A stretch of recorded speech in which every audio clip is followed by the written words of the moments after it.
Hello my YouTube friends, this is Richard, founder of Short-Term Rental University and Airbnb Superhost. I'm making this video because I want to encourage you to transact on platforms like Airbnb and HomeAway and gladly pay their fees. So if you're new around here, in the interest of full disclosure, I'm not sponsored by Airbnb or HomeAway or VRBO or any of these people. I get no money, no compensation, no preferential SEO. I get nothing from them. All I am is a superhost, hopefully like you. But I'm also a business person, and when I take a look at a lot of the feedback that we get on the Facebook group and so on about how high the commissions are and the fees and so on, I stop and I scratch my head and I say, it's actually very reasonable. In fact, I predict fees are going higher over time, not lower. So if you have a problem paying Airbnb 3%, imagine when it's 4% or 5% or even higher. It's a deal, and I want to share with you why. So the first thing I want to do is talk about Airbnb and 3%. And what do they actually provide for 3%? Why is that a great deal? Well, first off, they provide all of the marketing, all of the lead generation. They have millions of people all over the world searching for properties in your location.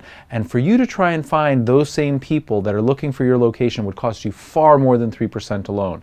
But also, they provide a platform, a proven technology to cross buyer and seller, or host and guest, if you will, to transact. And that platform is really important because there are rules, and there's a community, and there are reviews, and there's processes, and it helps set the standard. So what are your check-in rules? What are your checkout rules? What are your house rules? What are the dates that are being reserved?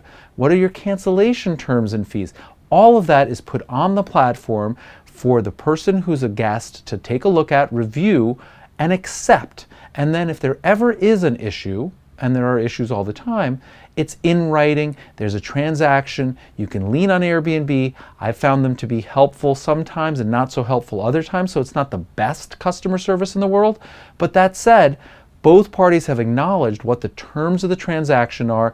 It's like memorialized on the internet, and there's no dispute about what your cancellation fees are or what the terms and conditions are. It's there.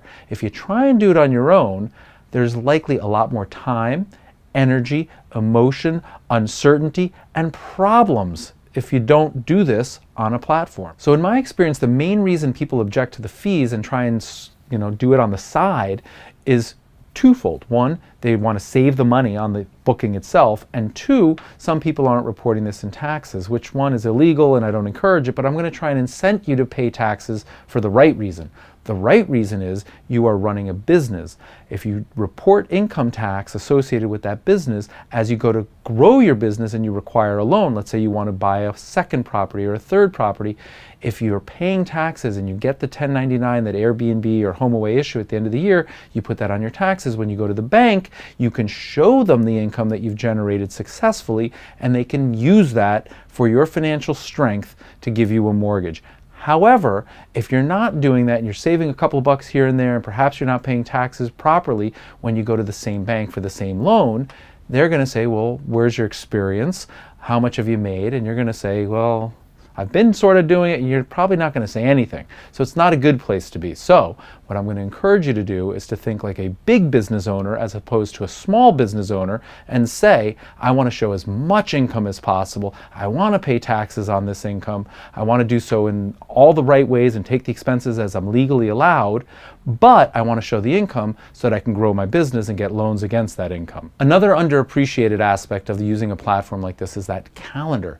I've seen many hosts who try and get repeat guests to book directly on their own website or via PayPal or whatever it is, and they have it on a paper calendar, but the Airbnb is on an electronic calendar, and they forget to block the dates, and all of a sudden you're dealing with a nightmare scenario where you might be double booked if you forget to block the dates. So recognizing that there's a fee, it's really minor, but it gives you peace of mind and convenience, and it shows that you're operating a legitimate business that's growing and allows you to, not worry about lead generation and dual calendars and all this nonsense. It's actually a really great investment, especially at 3%. I think it's going much higher in the future. Charles says as high as 12%.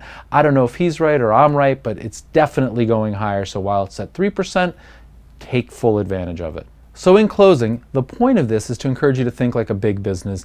Do the right thing for the right reasons. It's repeatable, it's sustainable. Doing it on a platform the right way is going to allow you to grow more quickly. It may seem counterintuitive. A lot of small business people think that doing the shortcuts and saving a nickel here and a dime there and so on is the smart thing to do. I'm going to go against that advice and say it's actually the small thing to do. Start to think about building something bigger, scale, use a platform, pay the fee, report the taxes, and grow. I'd love to hear your comments as to what you think Airbnb's fees are going to be in the future, or what you think is fair, and what your thoughts are on booking off of it. Leave comments below.